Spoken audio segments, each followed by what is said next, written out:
Welcome back, everyone, to the channel. Thank you so much for subscribing, watching. Please subscribe more. Please, please, please. So we can continue with this madness.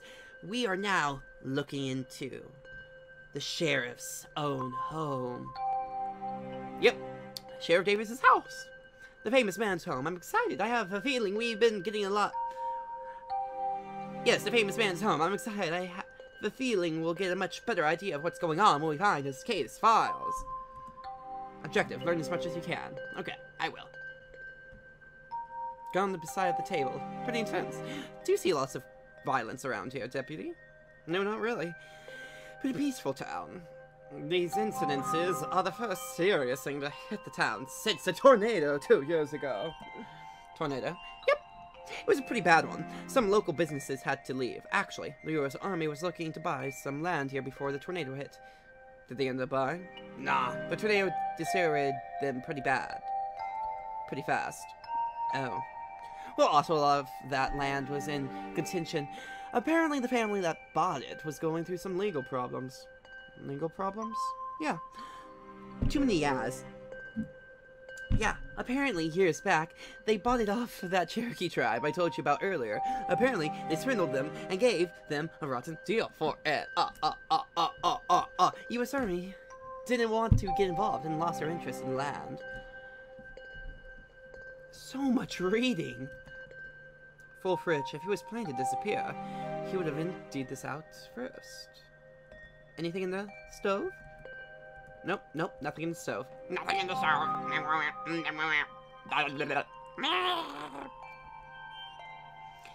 Nothing in the stove. Another note, again. Different handwriting this time.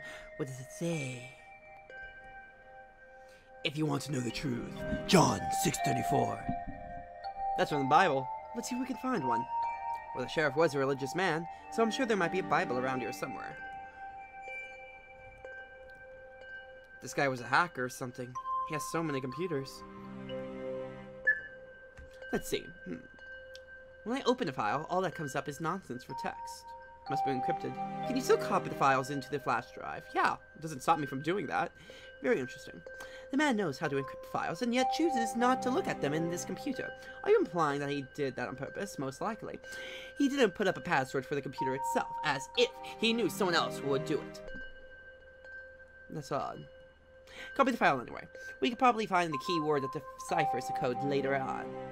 Bible! Sir, they said, from now on they give us bread. I wonder what could this mean. Most likely something to do with the keys, since obviously he left it for someone to find. Oh yeah, the sheriff has a storage unit somewhere. This might be the clue as to where. Okay, so bread. That's the only thing that stuck out to me, is bread. So the only thing that comes to mind is a bakehouse? Camping equipment, tinned food, water purifiers, flints, hunting knives. This guy was ready for Armageddon. The sheriff was a U.S. Army Ranger. The outdoors is in his blood. U.S. Army Ranger, huh? Interesting. What do you think Lee Davis' storage unit is? Fisher Lane, Taylor Lane, Tinker Lane, Baker Lane. Baker Lane. Bread, baker. It's the only thing that makes sense to me. I get it. From the Bible. Yes.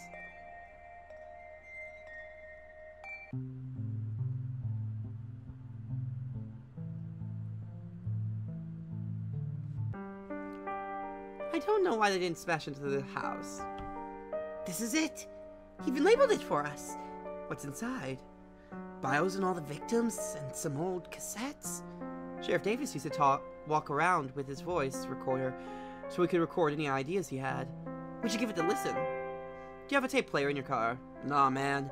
This car is only a year old with no tape player. I have a player in my car. Let's go back to the hotel and check it out. Cool. I'll leave the blood samples and the evidence in the police station. I'll drop you guys off first. Well, we'll keep Lee Davis's files, if that's okay. Please do. Alright, now let's check around here first. That's a lot of camping gear. It's a very lot. Locked. Empty. Phone decorators. Might be useful. Those look a bit heavy. We can pass by for them later. You're right. Locked. Locked. Documents! But it's all in gibberish. Doesn't even look like a language. You need to know the cipher or the key word to unlock it. It's an old way of hiding sensitive information. Looks important. We should take these. I can hold on to those for you if you like. Thank you, Deputy. Locked.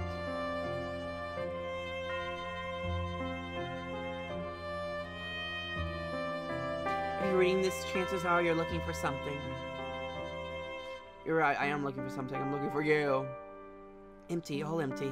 As if someone cleared out everything. Where is this, Sheriff? Let's go check out the cassette tape. Oh, if you guys don't even know what a cassette tape is, I'm gonna be sad. Oh my god. Cassette tapes is what I used to listen to when I was a little child. So I could go to sleep. There is something very strange afoot. This is something simply unnatural. You don't think? In my time as a sheriff, I have never seen anything like this before. Oh, I have. Every crime scene lathered in the blood of its victims, yet never a body to be found. I know. Always that smell of ammonia present in every scene, even though all three scenes are in such different locations. Sexy, isn't it? Furthermore, I find it highly disturbing that every confirmed victim has come from the same college nearby. There must be some correlation. I know it must be so. You don't The think? girls in the sorority all knew each other, and the course. boy who was killed in the park was a boyfriend of one of these girls, and the last missing piece is finding out about the victim of the car accident.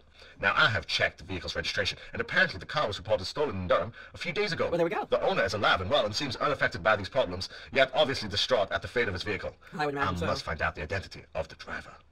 The notes I'm finding in each scene are also very disturbing indeed, as if left on purpose as a signature by the killer.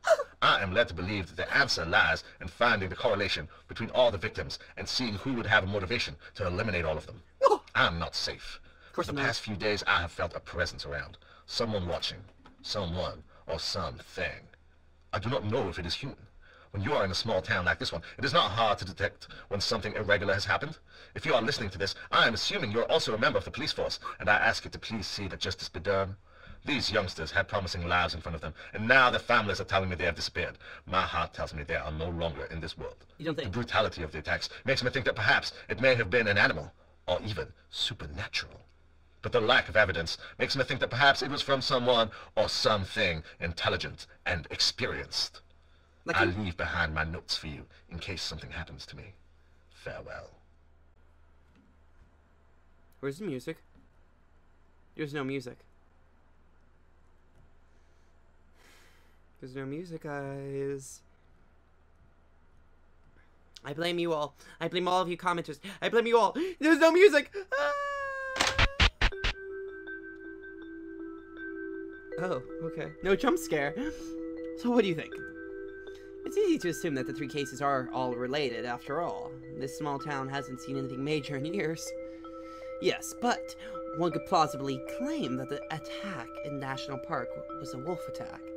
Yeah, and the car accident really was caused by a drunk driver, and the guy just left his car and wandered off somewhere. Doesn't sound quite right, does it? Nah. Also, those creepy notes. The one Lee Davis left for us. That's for sure. Was his, that's for sure. But the ones at the crime scene, I don't know. You think it might have been Lee Davis? No. He was with the deputy at the time of the first crime. Also, I can't imagine such a decorated...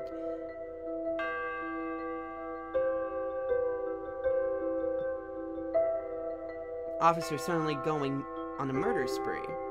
I've seen stranger things, but my gut instinct says it's not him. Besides those tapes, he sounds really mystified and horrified by the cases. Did you get a quick look at the case files? A very quick look. Did you notice that all the victims were under 24 of age? All college students from the same university. Yes, we need to investigate who of them knew each other, but first, we should probably check out the evidence. Check it for fingerprints, etc. Yeah, you know it! Check out those blood samples too. Isn't it insane that there are no signs of the bodies, just all huge blood splatters? Well, we have our work cut out for us.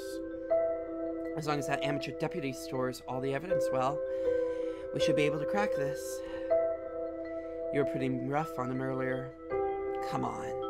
You know he deserved it. Chances are the trail has been cold by now. And like I said, We got work cut out for us tomorrow. What did he tell you while I was getting coffee? He was telling me about how strangely Lee Davis was behaving after these cases. How he has been recording on his tapes, taking notes. He wasn't eating or sleeping either. Very strange. Anyway, I'm tired. We sure crammed a lot in one day. We could have split this into 2 days, but the trail would have grown even colder. I'm off to bed. Cool. See you tomorrow then.